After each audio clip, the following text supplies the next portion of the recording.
MentorCloud happened after a life-changing moment.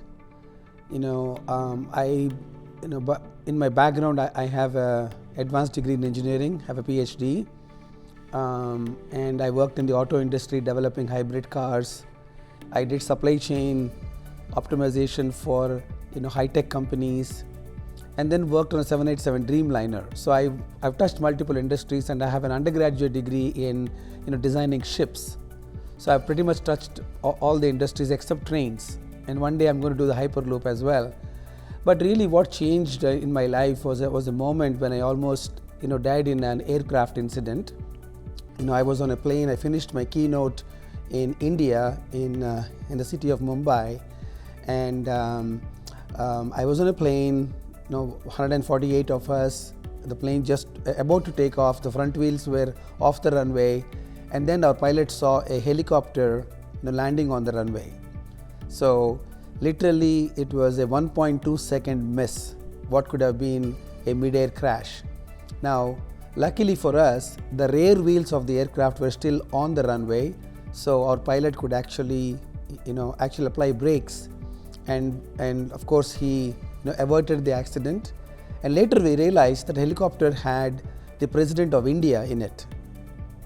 So it could have been a huge news story, and my entire family later was because it came in the news. So I felt like I was given a chance to live again. I felt like how after school, if you don't finish your homework, your teacher is saying stay back after school, and and you're not going home. That's what I felt. You're not going anywhere until you finish your job. That was the first sort of moment. The second thing, which was slightly annoying, was the next day in the newspaper everybody was talking about, thank God the president got saved. And I was thinking, how come nobody's saying, beyond my family of course, thank God Ravi got saved. Like what should I have done for the world to miss me, was a thought that kept going in my mind.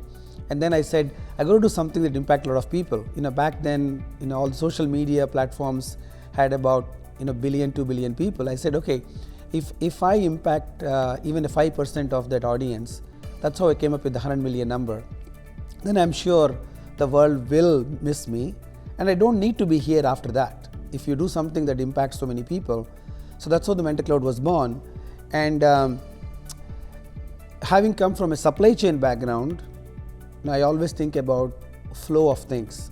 My PhD is in fluid mechanics, so I talk about the flow of fluids. And my work in supply chain was all about streamlining the flow of products. Now I said, what if I apply that to the flow of human wisdom? And mentorship is nothing but the flow of human wisdom. So let's take up this problem of optimizing what I call streamlining the supply chain of wisdom. And when you take supply chain, you essentially have supply and you have demand. People who have the wisdom and people who need that wisdom. Let's bring them together. That's how MentorCloud was born.